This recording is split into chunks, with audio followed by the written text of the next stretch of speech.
إن الحمد لله نحمده ونستعينه ونستغفره ونؤمن به ونتوكل عليه ونعوذ بالله من شرور أنفسنا ومن سيئات أعمالنا من يهده الله فلا مضل له ومن يضلل فلا هادي له أشهد أن لا إله إلا الله وأن محمدا عبده ورسوله أما بعد يا أيها الذين آمنوا اتقوا الله حق تقاته ولا تموتن إلا وأنتم مسلمون يا أيها الناس اتقوا ربكم الذي خلقكم من نفس واحدة وخلق منها زوجها وبث منهما رجالا كثيرا ونساء واتقوا الله الذي تساءلون به والأرحام إن الله كان عليكم رقيبا يا أيها الذين آمنوا اتقوا الله حق تقاته ولا تموتن إلا وأنتم مسلمون فإن أصدق الحديث كتاب الله وخير الهدي هدي محمد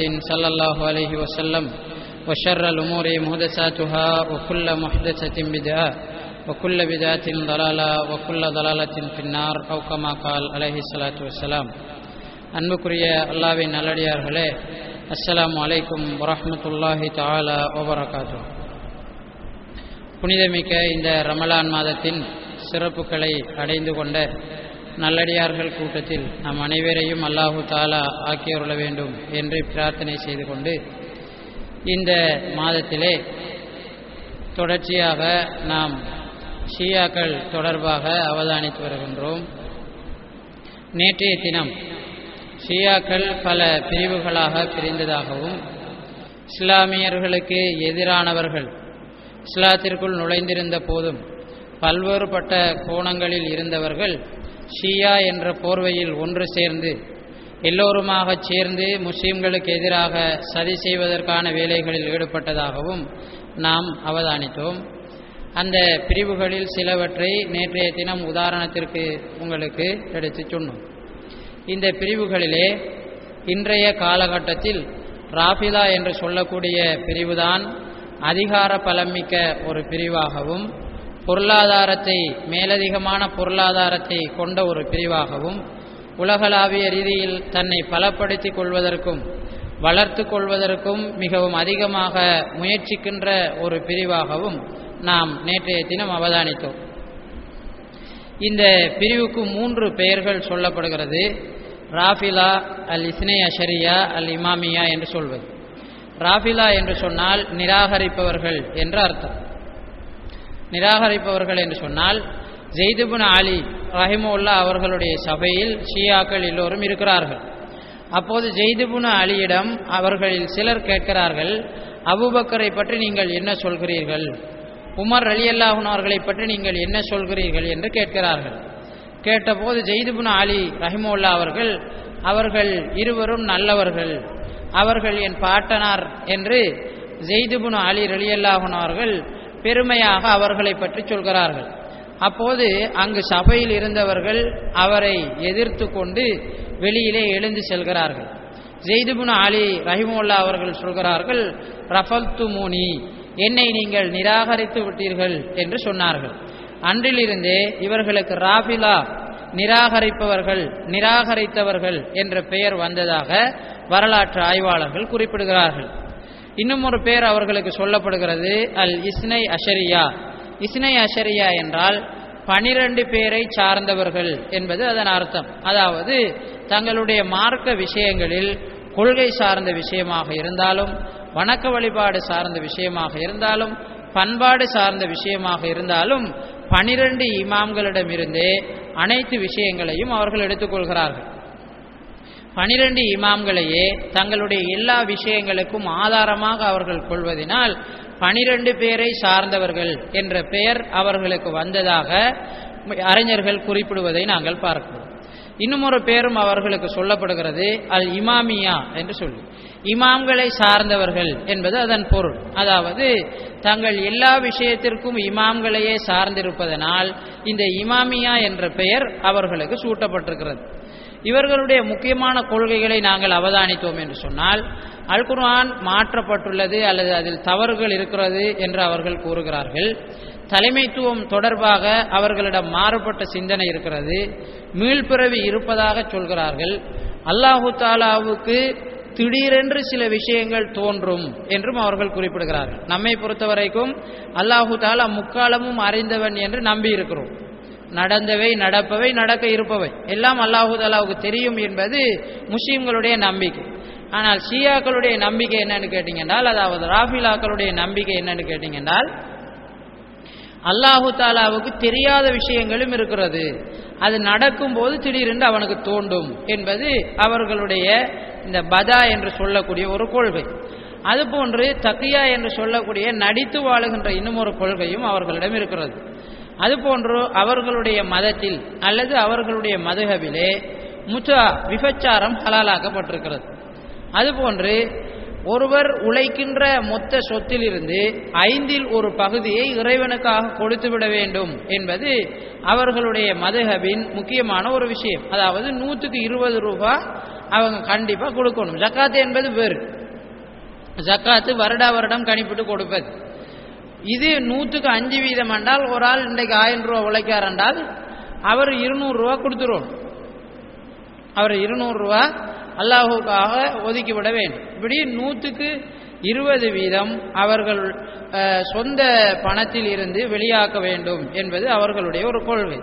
இன்னும் ஒரு கொள்கை என்னென்றால், அவர்கள் தங்களுடைய 12வது இமாமாக சொல்லுகின்ற மஹதி என்பவர் விஷயத்தில் அவர்கள் வைத்திருக்கக்கூடிய கொள்கை.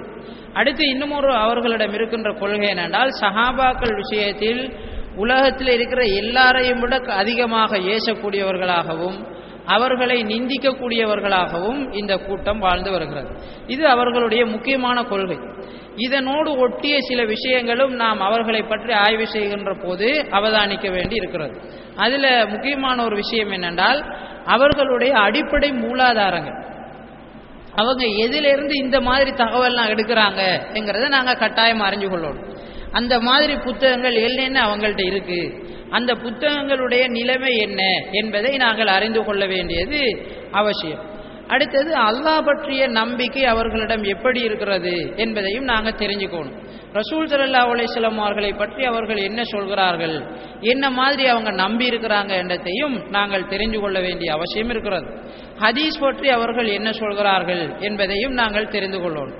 அடுத்தது மிகவும் முக்கியமான ஒரு விஷயம், அஹ்லுல் பைத்தை தாங்கள் நேசிப்பதாக சொல்லுகின்ற இந்த ராபிலாக்களிடம் அஹ்லுல் பைத்துகள் விஷயத்தில் எவ்வளவு தப்பும் தவறுமாக அவர்கள் நடந்திருக்கிறார்கள், அஹ்லுல் பைத்துகளுக்கு எவ்வளவு அநியாயம் செய்திருக்கிறார்கள், அஹ்லு சுன்னாக்களோடு ஒப்பிடும்போது நபி ஸல்லல்லாஹு அலைஹி வஸல்லம் அவருடைய குடும்பத்திற்கு இவர்கள் வரலாற்று ரீதியாக எவ்வளவு பெரிய துரோகங்களை செய்திருக்கிறார்கள் என்பதையும் நாங்கள் கடைசியாக நேரம் இருந்தால் அவதானிப்போம் இன்ஷா அல்லாஹ். இன்றைய தினம் ஷியாக்களினுடைய அடிப்படை மூலாதாரங்கள் தொடர்பாக சில விஷயங்களை நாம் அவதானிப்போம். ஏனென்றால் பின்னுக்கு வருகின்ற நிறைய விஷயங்கள் இந்த அடிப்படை மூலாதாரங்களிலிருந்து தான் அவர்கள் எடுத்து சொல்கிறார்கள். அவர்களுடைய மூலாதாரங்கள் வேறு, நாம் வைத்திருக்கின்ற மூலாதாரங்கள் வேறு. எங்களுடைய மூலாதாரங்களை பொறுத்தவரைக்கும் எங்களோட அடிப்படை மூலாதாரங்கள் என்ன என்று கேட்டால் குர்ஆன் என்று சொல்லுவோம், ஹதீஸ் என்று சொல்லுவோம், அதாவது ஆதாரபூர்வமான ஹதீஸ்கள் என்று சொல்லுவோம். குர்ஆனை பொறுத்தவரைக்கும் எங்களிடம் எந்த சந்தேகமும் இல்லாமல் அது பாதுகாக்கப்பட்டு எங்களுடைய கையிலே இருக்கிறது. ஹதீஸை பொறுத்தவரைக்கும் புகாரி, முஸ்லிம், அபூதாவூத், திர்மிதி, நசாயி, இப்னு மாஜா, ஹாக்கிம், இப்படி நிறைய கிரந்தங்களில் அது பதிவு செய்யப்பட்டிருக்கிறது. இந்த கிரந்தங்கள் எல்லாமே ஒரே அடிப்படையில் இல்லை, எல்லாமே நம்பிக்கை அடிப்படையில் நம்பகமானது, எல்லாமே நம்பகமானது என்று நாம் சொல்வதில்லை. அதில் பலமான செய்திகளும் இருக்கிறது, பலவீனமான செய்திகளும் இருக்கிறது. அப்ப எது பலமான செய்தி, எது பலவீனமான செய்தி என்பவற்றை பார்த்து நாங்கள் அந்த செய்திகளை பின்பற்றுகிறோம். இது குர்ஆன் ஹதீஸை நாங்கள் அடிப்படையாக கொள்கிறோம். இந்த இரண்டுக்கும் முரண்படாத வகையில் அமைகின்ற ஒட்டுமொத்த உலமாக்கள் சேர்ந்து எடுக்கின்ற முடிவுகள், அதுபோன்று இந்த இரண்டிலிருந்தும் பெறப்படுகின்ற விளக்கங்களை வைத்து பெறப்படுகின்ற சட்டங்கள், இந்த சட்டங்களையும் இஸ்லாத்தினுடைய மூலாதாரங்களுக்குள் அஹ்லு சுன்னா வல் ஜமாஅத்தினர் அடக்குகிறார்கள். இது எங்களுடைய மூலாதாரங்கள் விஷயம் பற்றிய செய்தி. ஆனால் ஷியாக்களுடைய மூலாதாரங்களை நாங்கள் எடுத்து பார்த்தால் இவைகள் எதுவும் ஷியாக்களுடைய மூலாதாரம் கிடையாது. ஷியாக்களுடைய மூலாதார நூட்களை பற்றி ஷியாக்களுடைய ஒரு அறிஞர் ஹாயிரி என்று சொல்லக்கூடியவர் சொல்கிறார், எங்களிடம் 8 நம்பகமான நூல்கள் இருக்கிறது. அந்த நூல்கள் தான் எங்களுடைய மூலாதார நூல்கள் என்று அல் வஹதா அல் இஸ்லாமியா என்ற சஞ்சிகையில் அவருடைய ஒரு கட்டுரையில் சொல்கிறார். இதில் 4 நூல்கள் முன்னால் வந்த அறிஞர்களுக்கு உரியது. அதாவது 5ஆம் நூற்றாண்டுகளுக்கு முன்பட்ட காலத்தில் வாழ்ந்த அறிஞர்களுக்கு உரிய 4 நூல்கள் இருப்பதாக சொல்கிறார்கள். ஆனால் உண்மையில் அது 3 நூல்கள் தான், 3 புத்தகங்கள். பிற்பட்ட காலத்தில் வந்தவர்களுக்கு இன்னும் 4 நூல்கள் இருப்பதாக சொல்கிறார்கள். ஆனால் உண்மையில் ஆய்வு செய்து பார்த்தால் அவை 2 நூல்கள் தான். ஆக மொத்தம் ஷியாக்களிடம் 5 நூல்கள் தான் இருக்கிறது. அவர்களுடைய மூலாதார நூல்கள் என்று சொல்லக்கூடியவை 5 நூல்கள் தான் இருக்கிறது. ஆனால் 8 நூல்கள் என்று அதை சொல்லிக் கொள்கிறார்கள். சரி, இது எப்படி வித்தியாசப்படுதுங்கிறத நாங்கள் பார்ப்போம். இதில் முதலாவது ஷியாக்களுடைய தங்களுடைய அடிப்படை நூல் என்று ஷியாக்கள் சொல்லக்கூடிய முதலாவது நூல் அல் காஃபி என்று சொல்லக்கூடியது. இந்த நூல் முஹம்மது இப்னுல் யாக்கூப் அல் குலைனி என்று சொல்பவருக்குரியது. குலைனி என்று சொல்வது அவர் பிறந்த இடத்தினுடைய பெயர். குலைனி என்று சொல்லக்கூடியது ஒரு கிராமம், ஈரானிலே இந்த கிராமம் இருக்கிறது. அந்த இடத்தில் அவர் பிறந்தார் என்பதற்காக குலைனி என்று அவருக்கு பெயர் வந்திருக்கிறது. புகாரி என்று நாம் சொல்கிறோம். உண்மையில் அவருடைய பெயர் புகாரி இல்லை, முஹம்மது என்பதுதான் அவருடைய பெயர். அவர் பிறந்த இடம் புகாரா என்று சொல்லக்கூடிய கிராமம், அதை ஒட்டியதாக புகாரி என்று அவர் பிரபல்யமாகி இருக்கிறார். இது மாதிரி தான் குலைனி என்று சொல்லக்கூடிய கிராமத்தில் பிறந்ததனால் குலைனி என்று அவர்களுக்கு சொல்கிறார்கள். இந்த நூலை பற்றி இலங்கையிலே வெளியாகி இருக்கக்கூடிய ஒரு பத்திரிகையில் ஷியாக்கள் எழுதியிருக்கிறார்கள். இந்த நூலை பற்றியும் அதை தொகுத்த ஆசிரியர் பற்றியும் இலங்கையிலே வெளியாகி இருக்கக்கூடிய ஒரு பத்திரிகையில் ஷியாக்கள் எழுதியிருக்கிறார்கள். இந்த பத்திரிகை விலாயத் என்று சொல்லக்கூடிய ஒரு பத்திரிகை. இதை யார் வெளியிடுறார், யார் வெளியிட்டா, எந்த முகவரியிலிருந்து வெளியிடுறாங்க என்ற தகவல் எல்லாம் இதில் கிடையாது. ஷியாக்களை பொறுத்த வரைக்கும் வரலாற்று நெடுகிலும் அவர்கள் கோழைகள் தான். வரலாற்று நெடுகிலும் அவர்கள் கோழைகளாகவே இருந்திருக்கிறார்கள். அதனால தான் அவங்க எதிர்த்து நின்று போராடிய வரலாறுகள் குறைவு. யாரோடான சேர்ந்துக்கிட்டு யாரோடான தூண்டி பின்னால இருந்து போராடுறது தான் கூட மிகவும் அதிகமாக இருந்திருக்கிறது. அப்ப இதிலையும் அவங்க கோழைகளாகவே இருக்கிறார்கள். அவங்களோட பேர் யாரும் அவங்க போட்டுக்கொள்ளல. பின்னுக்கு இந்த பத்திரிகையினுடைய பின்பக்கத்தில் பெரியார் அறிமுகம் என்ற ஒரு தலைப்பில் ஷேகுல் இஸ்லாம் குலைனி என்று சொல்லி அவரை பற்றி அவர்கள் அறிமுகப்படுத்தி இருக்கிறார்கள். அந்த பத்திரிகையில் அவங்க சொல்லும்போது அவங்க சொல்றது அப்படியே நான் வாசிக்கிறேன். அபு ஜாஃபர் முஹம்மத் பின் யாக்கூப் பின் இஸ்ஹாக் ராசி எனும் பெயருடைய இப்பெரியார் ஷியா முஹத்திசீன்களின் தலைவர், ஷியா ஹதீஸ்கலை அறிஞர்களுடைய தலைவர் அவர் என அழைக்கப்படுகின்றார். இவர் இமாம் மஹதி அலை அவர்களின் மறைவு இடம்பெற்ற காலப்பகுதியில் அஹ்லுல் பைத் மதுஹபை உயிர்ப்பிக்க மிகவும் முயற்சித்தவர்களில் ஒருவர்.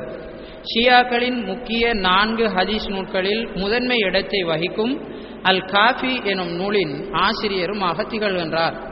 அல் காஃபி எனும் நூலானது இஸ்லாமிய நம்பிக்கையையும் சிந்தனையும் தெளிவாக புரிந்து கொள்ள உறுதுணையாக அமைகின்ற ஒரு மூல நூலாகும் என்று சொல்லி அந்த காஃபியை பற்றி விளங்கப்படுத்தியிருக்கிறாங்க. இஸ்லாமிய நூல்களில் மிக மிக பெருமதி வாய்ந்ததாக காணப்படுகின்ற அல் காஃபி ஷியாக்களிடம் மிக சிறந்த நூல்களில் ஒன்றாக உள்ளது அப்படின்னு இந்த காஃபியை பற்றி தொடர்ச்சியாக விளங்கப்படுத்துகிறாங்க. இந்த காஃபி என்று சொல்லக்கூடிய நூல் 3 பகுதிகளாக இருக்கிறது. அல் உசூல், அல் ஃபுரு, அர் ரவுதா என்று சொல்லி 3 பிரிவுகளாக இந்த நூல் இருக்குது. அல் உசூல் என்று சொல்லக்கூடிய பிரிவில் இருந்துதான் ஷியாக்கள் தங்களுடைய கொள்கை சார்ந்த விஷயங்களை எடுத்துக்கொள்வார்கள். ஏனைய பகுதிகளிலிருந்து அமல்களின் சிறப்பு, பண்பாடு சார்ந்த விஷயங்களை அவங்க எடுத்துக்குவாங்க. கொள்கை சார்ந்த விஷயங்களுக்கு ஆரம்ப பகுதியாக அல் உசூல் என்ற பகுதியிலிருந்து தான் அந்த சட்டங்களை பெறுவாங்க. இது அவர்களிடம் இருக்கின்ற முக்கியமான ஒரு நூல். இந்த நூலை பற்றி அதிகமான அறிஞர்கள், ஷியா அறிஞர்கள் புகழ்ந்து கூறியிருக்கிறார்கள். இதை பற்றி விரிவாக நாம் பின்னால் அவதானிப்போம். இந்த நூல் அவர்களிடம் மிகவும் முக்கியமான நூலாக கருதப்படுகிறது. இந்த நூலில் என்ன இருக்கி அப்படின்னு நாங்கள் பார்த்தோமா இருந்தால் 16,000 சொச்சம் அறிவிப்புகள் இந்த நூலில் இருக்கிறது. 16,000க்கும் அதிகமான அறிவிப்புகள் இந்த நூலில் இருக்கிறது. அதையும் இந்த பேப்பரில் சொல்லியிருக்கிறாங்க. அல் காஃபி நாயகம் ஸல்லல்லாஹு அலைஹி வஸல்லம் அவர்களினதும் இமாம்களினதும் அடங்கலாக 16,199 ஹதீஸ்கள் இடம்பெற்றிருக்கின்றன. அப்ப ரசூலுல்லாஹ்ட மட்டும் இவங்க ஹதீஸ் என்று சொல்றது கிடையாது. ரசூலுல்லாஹ்டதும் இமாம்களினதும் அடங்கலாக 16,199 ஹதீஸ்கள் இருக்கா. அப்ப இமாம்கள் சொன்னாலும் அவர்களிடம் ஹதீஸ் என்றுதான் அதற்கு பெயர் வருகிறது. அப்ப இருவருடைய செய்திகளையும் சேர்த்து மொத்தமாக 16,000 சொச்சம் செய்திகள் இந்த நூல்ல இருக்குது. இதுல இருக்கக்கூடிய விசேஷமான அம்சம் என்னென்றால், ரசூல் ஸல்லல்லாஹு அலைஹி வஸல்லம் அவர்கள் விஷயத்திலும் அஹ்லுல் பைத்துகள் விஷயத்திலும் இட்டுக்கட்டப்பட்ட செய்திகளும் பொய்களும் இந்த நூலில் நிரம்பி இருக்கிறது. அதுபோன்று குர்ஆனுடைய நம்பகத்தன்மையை இல்லாமல் ஆக்கக்கூடிய பல செய்திகள் இந்த நூலிலே நிறைந்திருக்கிறது. இதுபோன்று அஹ்லுல் பைத்துகளின் சிலர் விடயத்தில் எல்லை மீறிய பல தகவல்களை இந்த நூல் கொண்டிருக்கிறது. இந்த நூல்ல ரசூல் ஸல்லல்லாஹு அலைஹி வஸல்லம் அவர்கள் சொன்னதாக உள்ள ஹதீஸ்கள் குறைவு. நம்ம ஹதீஸ் என்று எதை சொல்றோமோ அந்த மாதிரி ஹதீஸ்கள் இந்த நூல்ல குறைவு. அதுபோன்று பெரும்பாலும் இதனுடைய அறிவிப்புகள் எல்லாமே இமாம் ஜாஃபர் சாதிக் அவர்கள் சொன்னதைத்தான் அவர்கள் ஹதீஸ் என்று இதிலே அறிவிப்பு செய்திருக்கிறார்கள். இந்த நூலில் வருகின்ற அறிவிப்பாளர் வரிசைகள் நம்பகத்தன்மை அற்றது. அதுபோன்று அந்த அறிவிப்பாளர்கள் வரிசையில் வருகின்ற அறிவிப்பாளர்களும் கூட நம்பகத்தன்மை இல்லாதவர்களாகவே காணப்படுவதை நாங்கள் பார்க்கிறோம். இந்த நூல்ல வர சில தலைப்புகளை நான் உங்களுக்கு வாசிக்கிறேன். அதை மட்டும் நீங்க நான் விளக்கம் சொல்ல தேவையில்லை. அந்த தலைப்பு எந்த அளவுக்கு இருக்கிறது என்று நீங்க தெரிந்து கொண்டால் இந்த நூல்ல என்ன இருக்கும்ன்றதை நாங்க புரிஞ்சுக்கலாம். அவர் ஒரு தலைப்பு போடுறார், இமாம்கள் அறிய நினைத்தால் அறிந்து விடுவார்கள். இது ஒரு தலைப்பு. நிச்சயமாக இமாம்கள் எப்போது மரணிக்கிறார்கள் என்பதை அறிகிறார்கள். அவர்களின் சுய தேர்வின் அடிப்படையிலே அன்றி அவர்கள் மரணிப்பதில்லை. இது ஒரு தலைப்பு. அது கீழே பல அறிவிப்புகள் அவர் கொண்டு வருவார். நிச்சயமாக இமாம்கள் என்ன நடந்தது, என்ன நடக்கிறது, என்ன நடக்கும் என்பதையெல்லாம் அறிவார்கள். அவர்களின் அறிவுக்கு எதுவும் மறைந்து விடாது. அப்ப அல்லாஹ்வுடைய அறிவுக்கும் இமாம்கள் அறிவுக்கும் வித்தியாசம் கிடையாது ஷியாக்களுடைய பார்வை. இந்த விஷயங்கள் தான் ஒரு முஸ்லிம் நம்ப வேண்டிய விஷயமா? இந்த மாதிரி விஷயத்தை சொல்றதுக்கு தான் ரசூலுல்லாஹ் வந்தாங்களா? இந்த மாதிரி விஷயங்களை சொல்வதற்கு தான் ரசூல் ஸல்லல்லாஹு அலைஹி வஸல்லம் அவர்கள் பாடுபட்டாங்களா என்கிறத நாங்க புரிஞ்சு கொள்ளலாம். இது தொடர்பான மேலதிக விளக்கங்களை பின்னால நாங்க அவதானிப்போம். இரண்டாவது ஷியாக்களிடம் இருக்கின்ற முக்கியமான நூல் என்னென்றால் மல்லா யஹ்லுருல் ஃபகீஹ் என்று சொல்லக்கூடிய நூல். இந்த நூல் முஹம்மது பின் அலி அல் கும்மி என்று சொல்லக்கூடியவருக்குரிய நூல். கும்மி என்ற கிராமத்தில் இவர் பிறந்திருக்கிறார். கும்மி என்ற கிராமம் ஈரானிலே உள்ள மிகவும் முக்கியமான ஒரு கிராமம். இந்த கிராமத்தினுடைய சிறப்புகள் பற்றி அதிகமான ஹதீஸ்கள் இருப்பதாக ஷியாக்கள் அவர்களுடைய நூல்களில் பதிவு செய்து வைத்திருக்கிறார்கள். இந்த கிராமத்தில் வாழ்பவர்கள் இறைவனுடைய தனி பார்வைக்கு கீழ் இருப்பதாக கூட அவர்களுடைய நூல்கள் சொல்லி காட்டுகிறது. இவருக்கு சுமார் 300க்கும் அதிகமான நூல்கள் இருப்பதாக ஷியாக்கள் குறிப்பிடுகிறார்கள். ஹதீஸ் கலை அது போன்ற சட்டக்கலை விஷயத்தில் மிகவும் பாண்டித்தியம் பெற்றவராக இருந்ததாகவும் ஷியாக்கள் குறிப்பிடுகிறார்கள். மூன்றாவது ஷியாக்களுடைய முக்கியமான ஆதார நூல் தஹதீபுல் அஹ்காம். நான்காவது ஆதார நூல் அல் இஸ்திப்சார் ஃபீ மக்துலிஃப மினல் அஹ்பார் என்று சொல்லக்கூடிய நூல். இந்த இரண்டு நூலுமே முஹம்மது அத்தூசிக்குரியது.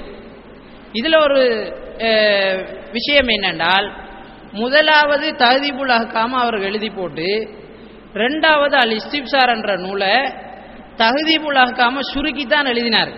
அப்ப தஹதீபுல் அஹ்காம்ல வந்திருக்கக்கூடிய செய்திகள் அனைத்தும் சுருக்கமாக அல் இஸ்திப்சார் என்ற நூல்ல வந்திருக்கு. அப்ப இதை ரெண்டு நூலாக கொள்றதா அல்லது ஒரு நூலாக கொள்றதா? நிச்சயமாக இது ஒரு நூல் தான். ரெண்டும் ஏண்டா ஒன்றுல வந்த செய்தி தான் அடுத்ததிலேயும் வருது. இது ரெண்டும் ஒரே நூல். ஆனால் ஷியாக்கள் அதை ஒவ்வொரு நூலாக காட்டி தங்கள்கிட்ட பெரிய நம்பகமான நிறைய புத்தகம் இருக்கிற மாதிரி ஷியாக்கள் என்ன செய்யறாங்க, மற்றவர்களுக்கு பிரமிப்பு ஊட்டுவதற்காக அப்படி செய்கிறார்கள். இந்த தூசி என்பவர் 385 பிறந்து 460 மரணிச்சுக்கிறாரு. இவரை ஷியாக்கள் தங்களுடைய ஆசானாக மதிக்கிறார்கள். அந்த அளவுக்கு மிகவும் முக்கியத்துவம் வாய்ந்த ஒருவராக இருக்கிறார். முன்னுக்கு நாம சொன்ன 4 நூல்களும் முற்காலத்தில் வாழ்ந்த அவர்களுடைய ஷியாக்களின் அறிஞர்களுக்குரிய நூல்கள். பிற்காலத்தில் வந்தவர்களுக்கு 4 நூல்கள் இருக்கிறது. அந்த நூல்களையும் ஷியாக்கள் தங்களுடைய அடிப்படை நூல்களாக கருதுகிறார்கள். 5வது நூல் என்னென்றால் அல் வாஃபி. இந்த வாஃபி என்னன்னு சொன்னால் முன்னுக்கு போன அந்த 4 நூல்களில் வார எல்லா செய்திகளையும் தொகுத்து எழுதின நூல் தான் அல் வாஃபி. எனவே இதுவும் தனிப்பட்ட ஒரு நூல் கிடையாது. முன்னுக்கு அந்த 4 நூல்களையும் வந்திருக்கிற செய்தியை மொத்தமாக வடித்து அவர் எழுதியிருக்கிறார். எனவே இதை தனிப்பட்ட ஒரு நூலாக கொள்ள முடியாது. முன்னுக்கு போன 4 நூல்களோடு சேர்த்து தான் இவை சேர்த்து பார்க்கப்பட வேண்டும். இந்த நூலை எழுதினவர் முஹம்மது இப்னுல் முர்தலா. இவரும் ஷியாக்களிடம் மிகவும் சிறப்புக்குரிய ஒரு அறிஞர். 6வது நூல் என்னென்றால் பிஹாருல் அன்வார். இதை எழுதியிருப்பவர் பாக்கிர் அல் மஜ்லிசி என்று சொல்லக்கூடியவர். 1110 இவர் மரணிக்கிறார். ஹிஜ்ரி 1110 இவர் மரணிக்கிறார். ஷியாக்கள் தங்களுடைய வரலாற்றில் தோன்றிய கடைசி முஜ்தஹிதாக இவரை கருதுகிறார்கள். தங்களுடைய வரலாற்றில் தோன்றின கடைசியாக வந்த முஜ்தஹிதாக ஷியாக்கள் இவரை கருதுகிறார்கள். ஷியாக்களுடைய வரலாற்றில் தோன்றிய மிக பெரும் மேதையாக இவரை பல அறிஞர்கள் விமர்சித்திருக்கிறார்கள். 7வது நூல் என்னென்றால் வஷாயிலு ஷியா ஃபி தஹ்சீலி மஷாயிலி ஷரியா. இந்த நூல் முஹம்மது பின் ஹசன் அல் ஹுர்ருல் ஆமிலி என்று சொல்லக்கூடியவருக்குரியது. இவரும் 6வது நூலை எழுதிய மஜ்லிசியும் சமகாலத்தில் வாழ்ந்தவர்கள்.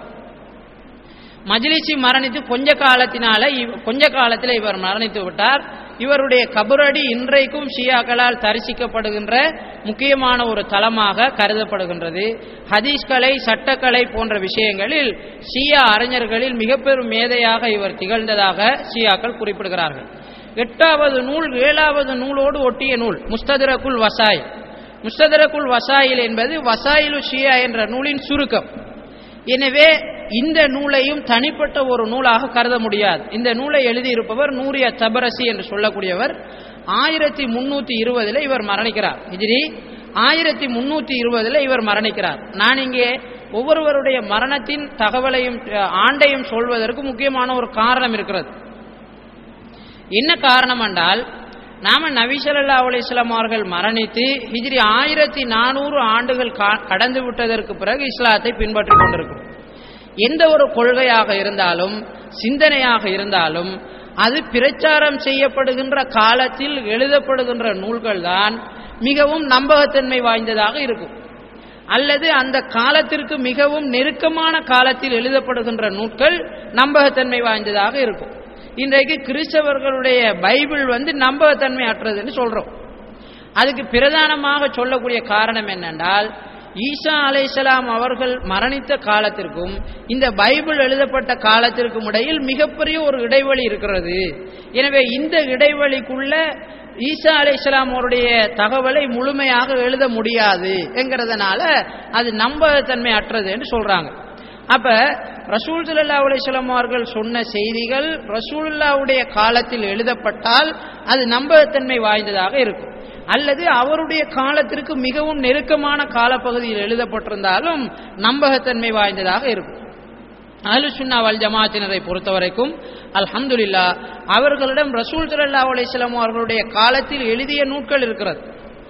ரசூல் ஸல்லல்லாஹு அலைஹி வஸல்லம் அவர்களுடைய காலத்தில் பதிவு செய்யப்பட்ட ஹதீஸ்கள் அவர்களிடம் இருக்கிறது.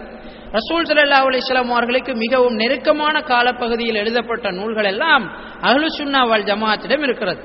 ஆனால் ஷியாக்களை பொறுத்தவரைக்கும் அவர்களுடைய அடிப்படை மூலாதாரங்கள் காலத்தினால் மிகவும் பிந்தியவை. அவர்களுடைய மிகவும் முக்கியமான நூல் அல் காஃபி. இது எழுதப்படுது எப்ப? 3ஆம் நூற்றாண்டில் தான் எழுதப்படுது. அப்ப ரசூல் ஸல்லல்லாஹு அலைஹி வஸல்லம் அவர்கள் மரணித்து கிட்டத்தட்ட 3 நூற்றாண்டுகள் சென்றதற்கு பிறகுதான் இந்த அவர்களுடைய முக்கியமான பிரதானமான மிகவும் பழமை வாய்ந்த முதன்மையான நூல் அல் காஃபி எழுதப்படுகிறது. இது எழுதப்பட்டு 1320 வரைக்கும் ஷியாக்களுடைய அடிப்படை மூலாதாரங்கள் தொகுக்கப்பட்டு கொண்டே இருக்கிறது. அப்ப ஹிஜ்ரி 1110 வார ஒரு ஆள் ஷியாக்களினுடைய அடிப்படை நூலை எழுதுறாரு.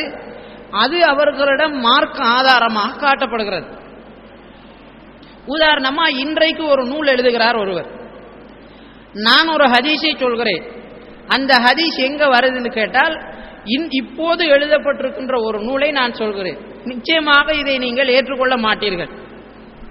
நான் ஒரு ஹதீஸை சொல்லிட்டு அதுக்கு ஆதாரமா சொல்றேன்டால் அறிவிப்பாளர் வரிசையுடன் எழுதப்பட்டிருக்கின்ற நூல்களைத்தான் நான் ஆதாரமாக சொல்ல வேண்டும். புகாரியை சொல்லலாம், முஸ்லிமை சொல்லலாம், அபூதாவுதை சொல்லலாம், திருமிதியை சொல்லலாம், நசாயை சொல்லலாம், இப்னு மாஜாவை சொல்லலாம், ஹாக்கிமை சொல்லலாம், இப்படி நிறைய நூல்களை சொல்லலாம். இப்போது எழுதப்பட்டிருக்கின்ற நூல்களை நான் ஆதாரமாக சொல்ல முடியாது. ஷியாக்கள்கிட்ட இந்த மாதிரி விஷயங்கள் நிறைந்து கிடக்கிறது. ரசூலுல்லாஹ் மரணிச்சு 1100 ஆண்டுகளுக்கு பிறகு வந்தவர் ரசூலுல்லாஹ்வுடைய தகவல் என்னன்னு எழுதுறார். 1320 மரணிச்சவரால் ஷியாக்களினுடைய முக்கியமான அடிப்படை மூலாதார நூலை தொகுக்கிறார்.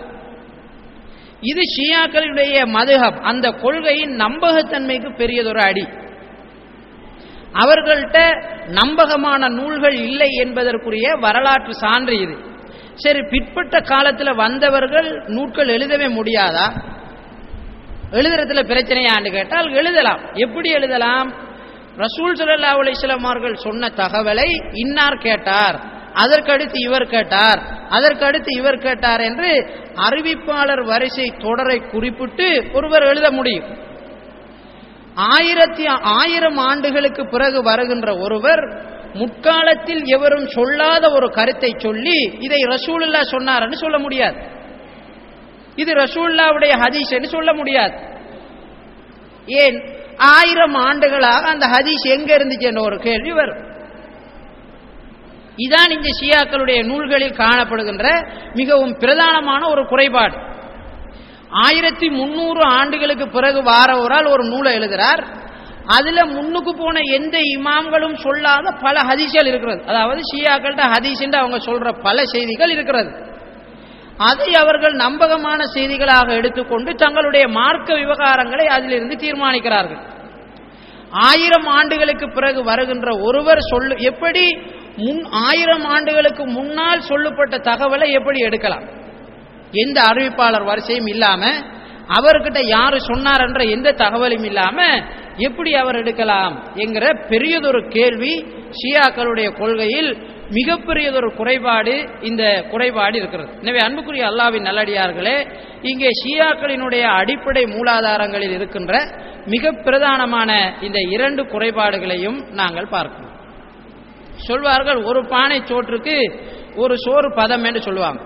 ஒரு பானை சோற்றுக்கு ஒரு சோறு பதம் என்று சொல்லுவாங்க. ஒரு பானை சோத்துல பதம் பார்க்கறதா இருந்தால் முழுக்க கொட்டி பார்க்கறது இல்லை, கொஞ்சம் தள்ளி பார்ப்பாங்க, ஒரு சோத்தை தான் நைச்சி பார்ப்பாங்க. அது மாதிரி இந்த 8 கிதாபுகளை நாங்கள் சொல்லியிருக்கிறோம். ஷியாக்களுடைய பிரதானமான நூல்கள் 8 சொல்லியிருக்கிறோம். இதில் முதன்மை வாய்ந்ததும் முக்கியமானதுமாக ஷியாக்கள் சொல்லுகின்ற இந்த காஃபி என்று சொல்லக்கூடிய நூல்ல என்ன இருக்கு, அது தொடர்பாக சில விரிவான தகவல்களை நாங்கள் பார்த்து கொண்டோம் என்றால் ஏனைய புத்தகங்களை பற்றி நாங்கள் யோசிக்க தேவை. இந்த காஃபியை பொறுத்தவரைக்கும் இந்த காஃபி குலைனி என்று சொல்லக்கூடிய அறிஞருக்குரியது. இவரை பற்றி ஷியாக்களுடைய அறிஞர்கள் புகழ்ந்து தள்ளியிருக்காங்க. நஜ்ஜாஷி என்று சொல்லக்கூடியவர் சொல்கிறார், இவர் எங்களுடைய ஆசான்களுக்கெல்லாம் ஆசானாக இருந்தார். ஹதீஸ் கலையில் மிகப்பெரிய நம்பிக்கைக்குரியவராகவும் மிகவும் உறுதி வாய்ந்த ஒருவராகவும் இருந்தார். தூசி என்பவர் சொல்கிறார், ஹதீஸ்களை மிகவும் அறிந்த நம்பகமான ஒருவராக குலைனி இருந்தார். நான் இந்த தகவல் நான் சொல்றதுக்கு பின்னால வார செய்தி காரணம். இப்னு தாவூஸ் என்று சொல்லக்கூடியவர் சொல்கிறார், இவர் நம்பகமானவர் என்பதில் எல்லோரும் கருத்தொற்றுமை பட்டிருக்கிறார்கள், இவர் அமானிதம் மிக்கவர் என்பதில் எல்லோரும் கருத்தொற்றுமை பட்டிருக்கிறார்கள் என்று சொல்கிறார். தீபி என்று சொல்லக்கூடிய ஷியாக்களினுடைய அறிஞர் சொல்கிறார், இவர் 4ஆம் நூற்றாண்டில் வந்த இஸ்லாமிய சமுதாயத்தின் முஜத்திதாக இருக்கிறார் என்று சொல்லி அவர் தன்னுடைய நூலிலே குறிப்பிடுகிறார். ஷியாக்கள் சிகத்துல் இஸ்லாம் என்று சொல்லி சிறப்பு பெயர் கொண்டு இவரை அழைக்கிறார்கள். அதாவது இஸ்லாத்தினுடைய மிகவும் நம்பகமான உறுதியான ஒரு மனிதர் என்று குலைனியை சொல்றாங்க.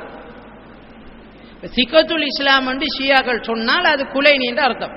சிகத்துல் இஸ்லாம் இதை அறிவிப்பு செஞ்சிருக்கார் என்றால் குலைனி அறிவிப்பு செஞ்சிருக்கார் என்பது அர்த்தம். இவர் எழுதிய நூல் தான் இந்த காபி என்று சொல்லக்கூடிய நூல். இந்த நூலை பற்றி ஷியா அறிஞர்கள் என்ன சொல்றாங்கன்னு சொன்னால், அல் கிஃபாரி என்று சொல்லக்கூடியவர் சொல்கிறார், இமாமியாக்கள் ஷியாக்களை பொறுத்தவரைக்கும் இந்த நூல் மிகவும் சிறப்புக்குரியது என்பதில் கருத்தொற்றுமை பட்டிருக்கிறார்கள். இந்த நூலில் வருகின்ற எல்லா செய்திகளும் நம்பகமானவை என்று அவர்கள் உறுதிப்படுத்துகிறார்கள். இந்த நூலில் வருகின்ற சட்டங்களை ஒருவன் எடுத்துக்கொண்டால் அது அவனுக்கு போதுமானது என்று அவர்கள் சொல்கிறார்கள். இந்த நூல்தான் மிகவும் உயர்ந்தது, இதனுடைய அந்தஸ்து மிகவும் பெரியது என்பதில் எல்லோரும் கருத்தொற்றுமைப்பட்டிருக்கிறார்கள் என்று அவர் சொல்கிறார். முகமது அமீன் இஸ்திராபாதி என்று சொல்லக்கூடிய ஷியா அறிஞர் சொல்கிறார், எங்களுடைய ஆசான்கள் இஸ்லாமிய சமுதாயத்தில் வந்த அறிஞர்கள், இந்த அறிஞர்கள் எல்லாம் சொன்ன ஒரு செய்தி என்னென்றால், இஸ்லாத்தில் காவியை போன்ற ஒரு நூல் தொகுக்கப்படவில்லை, இஸ்லாமிய வரலாற்றில் காவியை போன்ற ஒரு நூல் தொகுக்கப்படவில்லை, அதற்கு நிகரான ஒரு நூலும் இல்லை, அதை நெருங்கக்கூடிய அளவுக்கு எந்த நூல்களும் இஸ்லாமிய வரலாற்றில் தொகுக்கப்படவில்லை. இது ஷியாக்கள் அந்த அவர்களுடைய முக்கியமான நூல் என்று சொல்வதனால் அதை பற்றி சொல்லுகின்ற கருத்து. அப்பாசுல் கும்மி என்று சொல்லக்கூடிய ஷியா சொல்கிறார், காபி என்பது இஸ்லாமிய நூல்களிலே மிகவும் பிரதானமானது, இமாமியாக்கள் ஷியாக்கள் தொகுத்த நூல்களில் மிகவும் முக்கியமானதாக அது இருக்கிறது, ஷியாக்களுடைய வரலாற்றில் இதை போன்ற ஒரு நூல் அவர்களிடம் இயற்றப்படவில்லை என்று சொல்கிறார். அப்துல் ஹுசைன் சரவுத்தீன் அல் மூசவி என்று சொல்லக்கூடியவர் தன்னுடைய நூலிலே சொல்கிறார், அல் காஃபி வல் இஸ்திப்சார் வ தஹ்தீப் வமன் லா யஹ்துருல் ஃபகீஹ். நாம் ஆரம்பத்தில் குறிப்பிட்ட இந்த 4 நூல்கள், இந்த 4 நூல்களும் முத்தவாத்திரத்துன், சந்தேகமின்றி நம்ப வேண்டியவை. அந்த 4 நூல்களையும் வார எந்த செய்தியிலையும் சந்தேகப்படக்கூடாது. மக்தூன் பிசிஹதி மதாமீனிஹா, அதில் வருகின்ற எல்லா செய்திகளுமே நம்பகமானவை. வல் காஃபி, இந்த 4 நூல்களும் காஃபி என்று சொல்லக்கூடிய நூல் பிரதானமானதாகவும் முதன்மை வாய்ந்ததாகவும் மிகவும் சிறந்ததாகவும் உறுதியாகவும் இருக்கிறது என்று சொல்லி அப்துல் ஹுசைன் சரபுத்தீன் மூசவி என்பவர் சொல்கிறார். இவ்வளவு பேரும் சொல்றாங்க. ஏராளமான அறிஞர்கள், அதாவது ஷியா வரலாற்றில் வந்த எந்த அறிஞரும் காவிய புகழாதாக்கள் கிடையாது. இன்னும் சொல்ல போனால் குலைனி என்பவர் இந்த நூலை தொகுத்ததுக்கு பிறகு அவருடைய காலத்தில் வாழ்ந்த முகமது இப்னுல் ஹசன் அல் அஸ்கரி, அதாவது ஷியாக்கள் தங்களுடைய 12வது இமாமாக சொல்லுகின்ற எதிர்காலத்தில் வருவார் என்று எதிர்பார்த்திருக்கின்ற அந்த மஹதி, அவர்கிட்ட கொண்டு போய் குலைனி அந்த கிதாபை காட்டினாராம். காட்டினவுடன் அவர் சொன்னாராம், அல் காஃபி காஃபில் ஷியத்தினா, இந்த நூல் எங்களை பின்பற்றுபவர்களுக்கு போதுமானது என்று சொல்லி அவர் சொன்னதாக ஷியாக்கள் தங்களுடைய நூல்களிலே பதிவு செய்து வைத்திருக்கிறார்கள். சரி, பின்னுக்கு வரப்போறவர் எப்படி 250 இருக்கலாம் என்ற ஒரு கேள்வி வருவது நியாயம். எப்படி இருந்தார் என்றால், அது விசித்திரமான ஒரு வரலாறு ஷியாக்களிடம் இருக்கிறது. என்ன வரலாறு என்றால், இந்த ஹசன் அல் அஸ்கரியை பொறுத்த வரைக்கும் அவர் திருமணம் முடிச்சிருந்தார். 11வது இமாம் திருமணம் முடிச்சிருந்தார். அவருக்கு பிள்ளை இல்லை, இளம் வயசிலேயே மரணித்துட்டார். ஷியாக்களுடைய கருத்துப்படி 12 இமாம் வந்தாக வேண்டும், 12 இமாம் வந்தாக வேண்டும் கட்டாயம். ஹசன் அல் அஸ்கரி மரணிச்சிட்டார், அவருக்கு பிள்ளை இல்லை. முன்னுக்கு போன இமாமுடைய மூத்த பிள்ளை தான் அடுத்த இமாம். பிள்ளை இல்லை என்றால் 12வது இமாம் எங்க என்ற பெரிய ஒரு பிரச்சனை ஷியாக்கள். அப்பதான் ஒரு விஷயத்தை இட்டு காட்டுகிறார்கள். அவங்க சொன்னாங்க, ஹசன் அல் அஸ்கரிக்கு ஒரு பிள்ளை இருந்தது, முகம்மது என்று ஒரு குழந்தை இருந்தது. அந்த குழந்தையை மற்றவர்களுடைய கண்ணில் பட்டால் அவர்கள் அதற்கு அநியாயம் செய்து விடுவார்கள் என்பதற்காக சாமுர்ரா என்று சொல்லக்கூடிய இடத்திலே அவர் மறைத்து வைத்திருக்கிறார். சாமுர்ரா என்று சொல்லக்கூடிய இடத்திலே அவர் மறைத்து வைத்தார். இவர் 3ஆம் நூற்றாண்டின் நடுப்பகுதி வரை முதலாவது இடையில வந்து போகக்கூடிய தூதுவர்களை வைத்துக் கொண்டு மறைந்திருந்தார். 268 காலப்பகுதிக்கு பிறகு மொத்தமா மறைஞ்சிட்டாரு. எதிர்காலத்தில் அவர் இந்த உலகத்திற்கு வருவார், இதுவரைக்கும் அவர் உயிரோடு இருக்கிறார்னு ஷியாக்கள் நம்புறாங்க. அப்ப அவருடைய ஆரம்ப கால அந்த மறைவில் அவர்கிட்ட போய் வார மாதிரி ஒரு சித்திரம் அவர்களிடம் இருக்கிறது. ஷியாக்களுடைய முக்கியமான அறிஞர்களுக்கும் இந்த முகமது இப்னுல் ஹசன் அல் அஸ்கரிக்கும் தொடர்பு இருந்ததாக அவர்கள் சொல்கிறார்கள். சாமுர்ரா என்ற இடத்துல 6 வயசுலேயே மறைஞ்சிட்டாராம். மறைஞ்சதுக்கு பிறகு ஷியாக்களுடைய அறிஞர்கள் போய் வரக்கூடியவர்களாக இருந்தார்கள். குறிப்பிட்ட ஒரு காலத்திற்கு பிறகு ஷியாக்களில் வந்த நிறைய அறிஞர்கள் நானும் போனேன், எனக்கிட்ட இப்படி சொன்னாரு, உங்களோட ஜகாத்து பணத்தை எல்லாம் எனக்கிட்ட தர சொன்னாரு, என்ன வாங்கிட்டு வர சொன்னாருன்னு நிறைய பேர் உழைக்க ஆரம்பிச்சுட்டான். அப்ப அவங்க உருவாக்கின ஒரு கொள்கை அவங்களுக்கே பெரிய பிரச்சனையா போகுது. அப்பதான் ஷியாக்கள் யோசிச்சாங்க, இப்படி விட்டா சரி வராது, 260 அவர் ஃபுல்லா மறைஞ்சிட்டார், போ இனி ஒருத்தரும் சந்திக்கிறார் அவர் என்ற ஒரு கொள்கையை அவர்கள் உருவாக்கினாங்க. இன்று வரைக்கும் அவர் உயிர் வாழ்ந்து கொண்டிருப்பதாகவும், எதிர்காலத்தில் எத்தனை வருஷம் இன்னும் வாழ போறாருன்னு தெரியல, எதிர்காலத்தில் அவர் வருவார் ஷியாக்கள் நம்புகிறார்கள். அவர் தான் இந்த முகமது இப்னு ஹசன் அல் அஸ்கரி.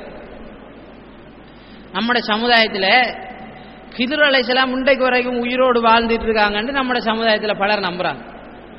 அது மாதிரி தான் இந்த ஷியாக்கள் இமாம் விஷயம்.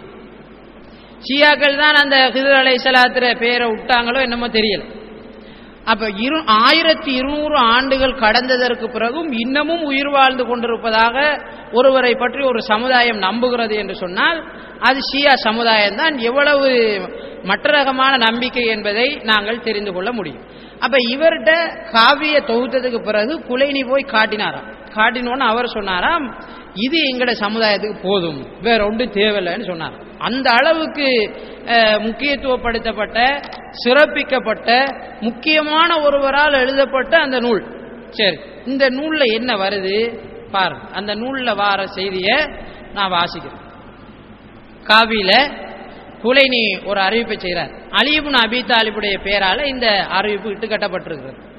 என்ன சொல்றார் என்றால், ரசூல் ஸல்லல்லாஹு அலைஹி வஸல்லம் அவர்களுக்கு உஃபைர் என்ற ஒரு கழுதை இருந்ததாம்.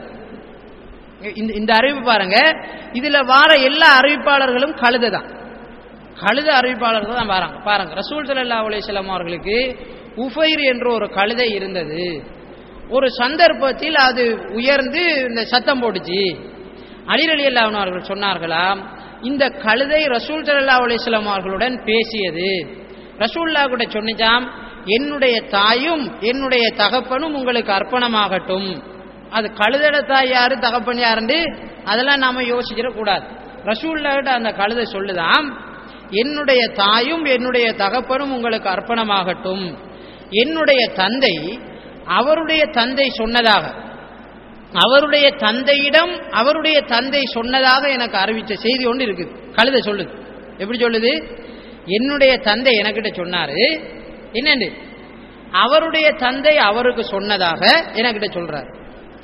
அவருடைய தந்தை அவர்கிட்ட சொன்னாராம், எந்த வாப்பா தந்தை சொன்னு சொன்னாராம். அப்ப 3 ஜெனரேஷன்ல இந்த கழுதட செய்தி வருது. வாப்பாட சொன்னதாக உஃபைர் என்று சொல்லக்கூடிய கழுதை ரசூலுல்லாஹ் கிட்ட சொல்லுது. என்ன சொல்லுது? 3வது ஜெனரேஷன்ல வாழ்ந்த அந்த கழுதை நூஹ் அலைஹிஸ்ஸலாத்தோட கப்பல்ல இருந்துச்சான். நூஹ் அலைஹிஸ்ஸலாத்துடைய கப்பல்ல இருந்துச்சான். அந்த கப்பல்ல இருந்த போது நூஹ் அலைஹிஸ்ஸலாம் வந்து அந்த கழுதையை தடவி, நிச்சயமாக இந்த கழுதையினுடைய முதுகில் இருந்து விலாப்புறத்திலிருந்து ஒரு கழுதை வரும், அந்த கழுதையில நபிமார்களுக்கெல்லாம் தலைவர் ஹாத்தமுல் அம்பியா, நபிமார்களின் இறுதியானவர் ஏறி பிரயாணம் செய்வாரு என்று சொல்லி ரசூலுல்லாஹ் அந்த நூஹ் அலைஹிஸ்ஸலாம் சொன்னாங்களாம். நூஹ் அலைஹிஸ்ஸலாம் சொன்னாங்களாம். அப்ப இந்த கழுதை சொல்லுது ரசூலுல்லாஹ் என்னன்னு, அல்ஹம்துலில்லாஹில்லதி ஜஅலனி தாலிகல் ஹிமார், அந்த மாதிரி நூஹ் அலைஹிஸ்ஸலாம் சொன்ன கழுதையாக என்னை ஆக்கி அல்லாஹ்வுக்கு எல்லா புகழும். இது எப்படி சாத்தியம் என்று நீங்க தான் யோசிச்சு முடிவெடுக்கணும். அது மாதிரி இன்னும் ஒரு அறிவிப்பு காவியில வருது. இதெல்லாம் விளங்கப்படுத்தி சொல்ல தேவையில்லை. இந்த மாதிரி ஒரு அறிவிப்பை செய்யற ஆளுடைய புத்தியும், இந்த மாதிரி செய்யற அறிவிப்பு செய்யற ஒரு ஆளுடைய சிந்தனையும் எந்த மாதிரி இருக்கும்ன்றதை நாங்க புரிஞ்சு கொள்ளலாம். அலி இப்னு அஸ்பாத் சொல்றார், ரிலா என்று சொல்லக்கூடிய ஷியாக்களுடைய இமாம்களில் ஒருவரிடத்தில் அவர் போய் கேட்கிறார், எனக்கு ஒரு பிரச்சனை வருது, அந்த பிரச்சனைக்கு என்ன தீர்ப்பு என்று நான் கட்டாயம் தெரிஞ்சு கொள்ளணும். இவர் ஷியாவா இருக்கிறாரு, அவருக்கு ஒரு பிரச்சனை நடக்குது, அந்த பிரச்சனைக்குரிய தீர்வு என்ன என்று கட்டாயம் நான் தெரிந்து கொள்ள வேண்டும். நான் என்ன செய்யறது? நான் வாழ்ற அந்த கிராமத்தில் ஷியா அறிஞரே இல்லை, நான் என்ன செய்யறதுன்னு கேட்கிறார். அப்ப அந்த ஷியா இமாம் சொல்றாராம், நீ அந்த பகுதியில் இருக்கின்ற அஹ்லு சுன்னா அறிஞர்கிட்ட போ, அவரு என்ன சொல்றாரோ அதுக்கு மாற்றமான செய்தி ஏதோ அதை நீ எடுத்துக்க. நீ போய் கேளு, நான் இவ்வளவு சொத்திரிக்கு ஜகாத்து கொடுக்கணுமாண்டு அஹ்லு சுன்னா அறிஞர் சொல்லுவார், உனக்கு ஜகாத்து கடமைண்டு, நீ கடமைன்னு எடுக்க தேவையில்லை, கடமை இல்லைன்னு எடுத்துக்க. ஏனெனில் ஃபஇன்னல் ஹக்க ஃபீஹி, அதான் உண்மை. அப்ப அஹ்லுஸ் சுன்னா இது ஒரு புத்திசாலி சொல்லலாமா? இது ஒரு புத்தி உள்ள மனிதன் இந்த மாதிரி சிந்திக்கலாமா? ஒரு ஆளுக்கு முரண்படுறதுதான் உண்மையான விஷயமா? இந்த செய்தி குலைனி அவர் அறிவிப்பு செய்கிறார். குமைனி தன்னுடைய கஷ்ஃபுல் அஸ்ரார் என்று சொல்லக்கூடிய நூல்ல சொல்றார், அஹ்லுஸ் சுன்னாக்களுக்கு நாம் முரண்பட்டு நடப்பதில் தான் சத்தியம் இருக்கிறது. சரியாவ? அப்ப சொன்ன ஷியாக்கள் கொள்கையும் அதுதான், இப்ப சொல்ற ஷியாக்கள் கொள்கையும் அதான், எந்த வேறுபாடும் இல்லை. இப்ப நம்மள்ட்ட ஷியான்னு நம்ம பேசக்குள்ள நாங்க அந்த மாதிரி எல்லாம் சொல்லல, அவங்க அப்படி அதெல்லாம் பொய்யெல்லாம் எழுதி வச்சிருக்காங்க, இப்ப வேற சொல்லி ஷியாக்கள் சொல்லுவாங்க நடிச்சுக்கிட்டு.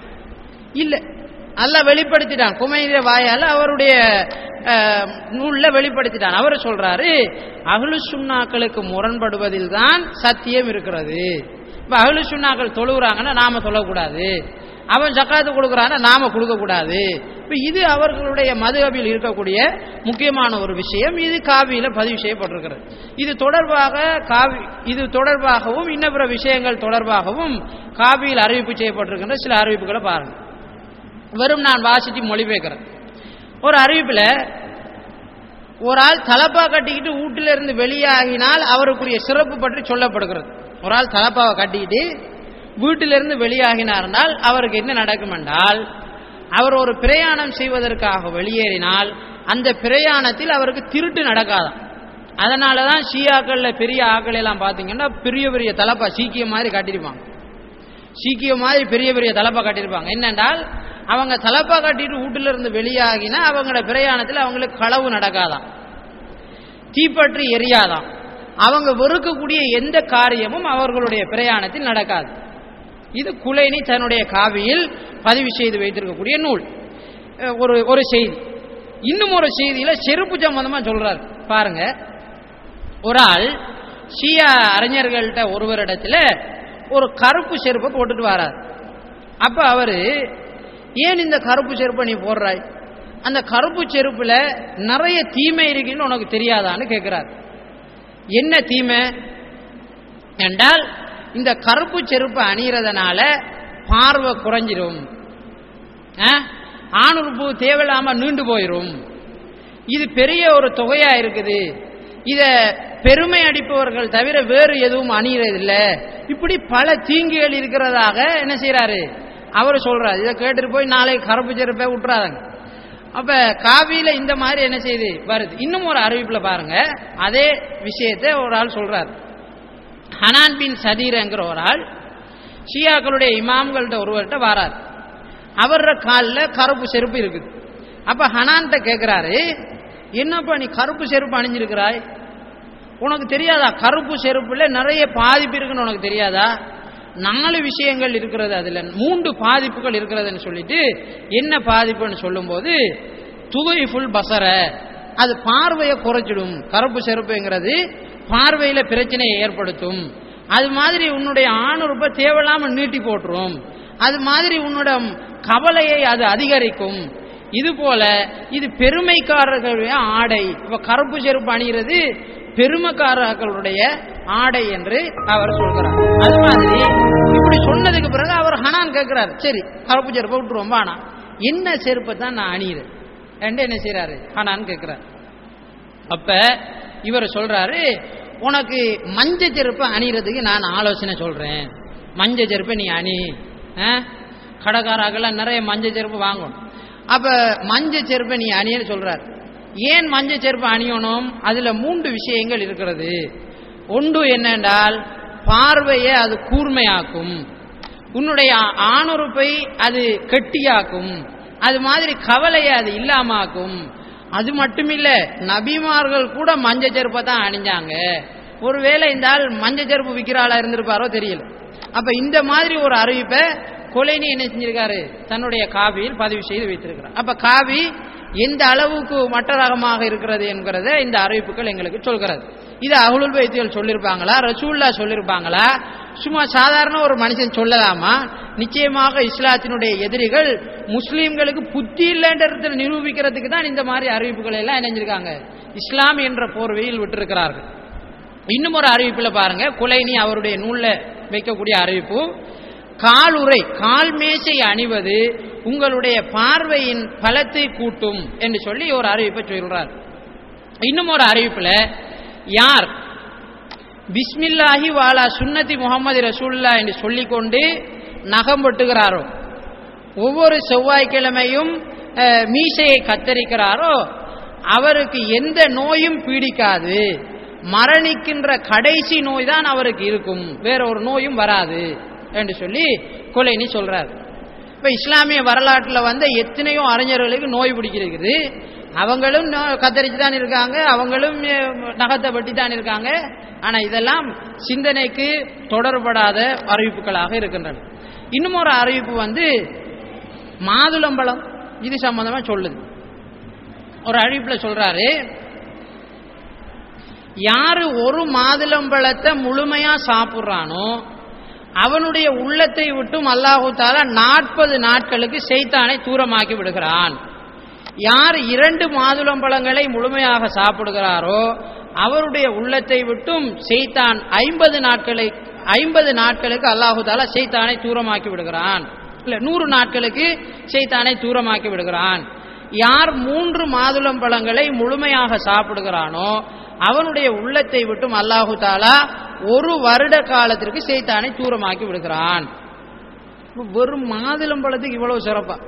அப்ப சரி, தொடர்ந்து சொல்றார், யாருடைய உள்ளத்தை விட்டும் அல்லாஹ் ஷைத்தானை தூய்மையாக்கி விட்டானோ அவன் பாவம் செய்ய மாட்டான், யார் பாவம் செய்யவில்லையோ அவன் சுவர்க்கம் நுழைவான். அப்ப இப்ப விளங்கிட்டா, மாதுளம்பழத்தை சாப்பிடுறவன் முடிவு சொர்க்கம் ஆயிடுச்சு.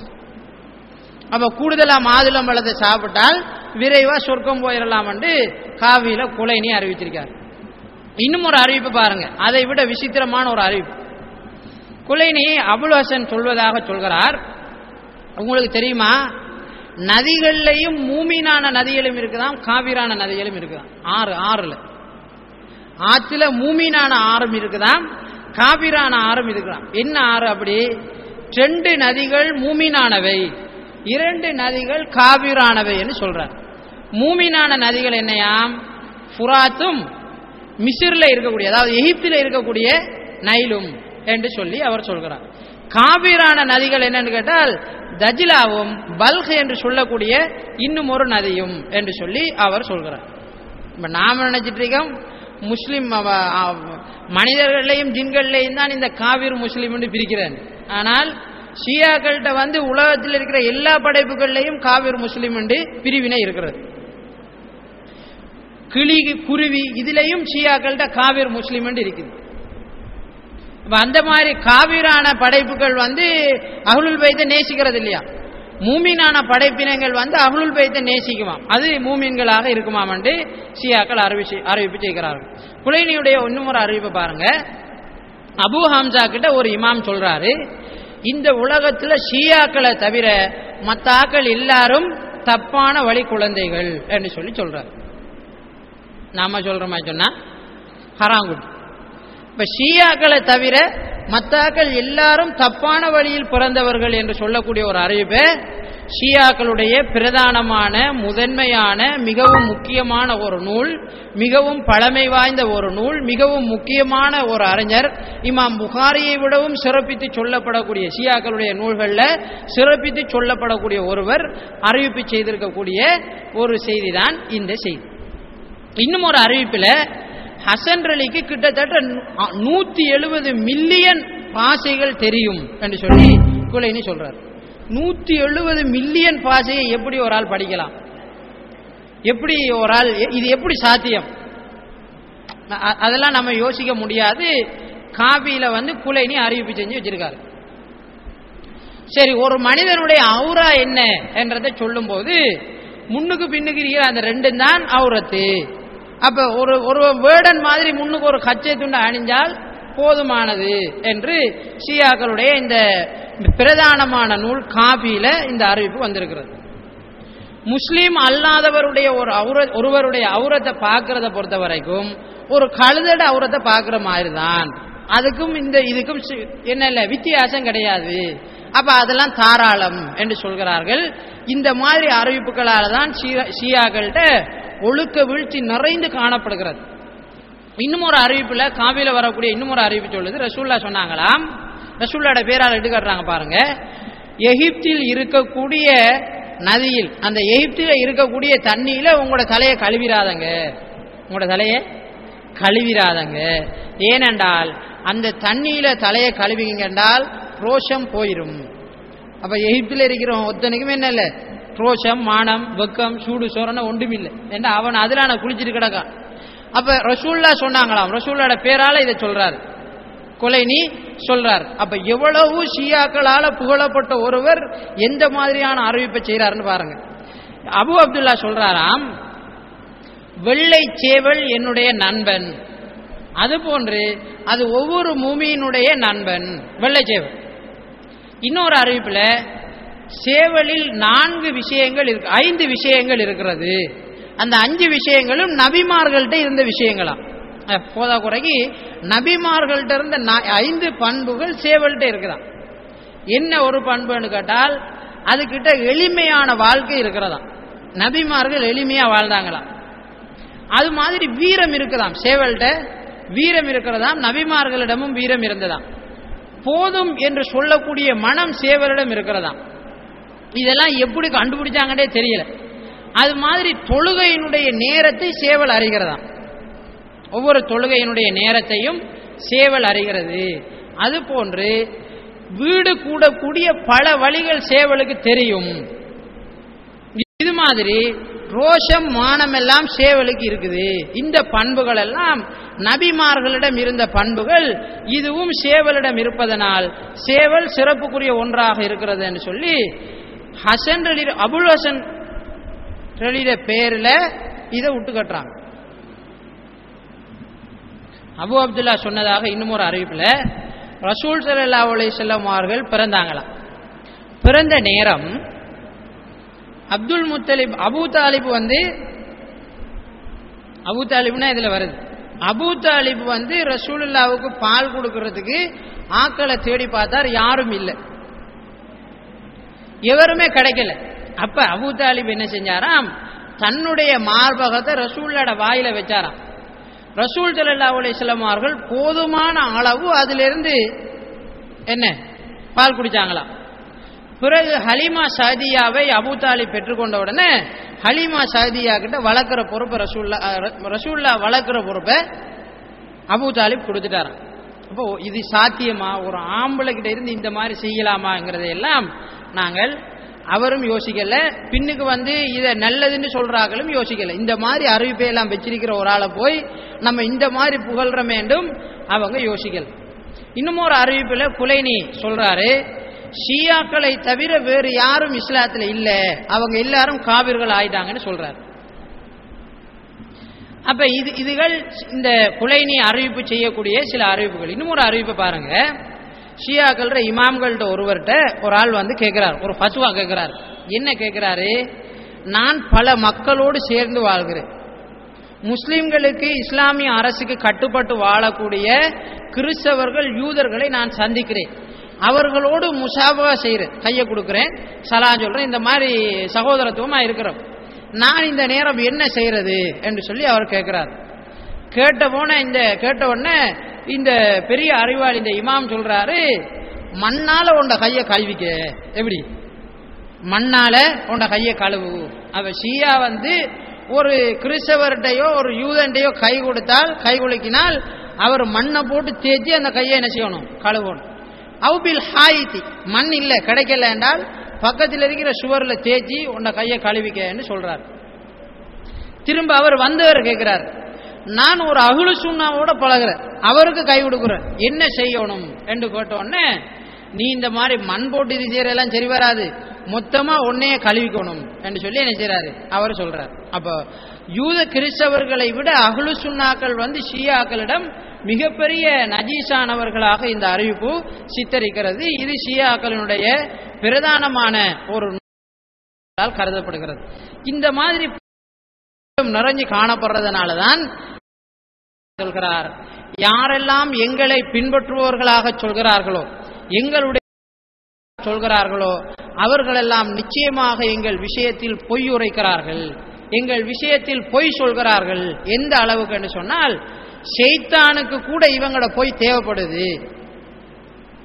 ஷைத்தானையும் இவங்களையும் ஒப்பிட்டு பார்த்தால் ஷைத்தானை விட கூடுதலா பொய் சொல்ற ஆக்களாக எங்களை நேசிப்பதாக சொல்லக்கூடிய ஷியாக்கள் இருக்கிறார்கள் என்று சொல்லி இமாம் ஜாஃபர் சாதிக் சொல்கிறார். இன்னும் ஒரு அறிவிப்பில் சொல்கிறார், 12வது இமாம் என்று இவர்கள் சொல்லக்கூடிய அந்த காயும் வருவாராக இருந்தால் முதல்ல ஷியாக்களை தான் கொள்ளுவாரு என்று அவங்க தான் எங்கள் மீது அநேக பொய்களை சொல்லி இருக்கிறார்கள் என்று சொல்றார்.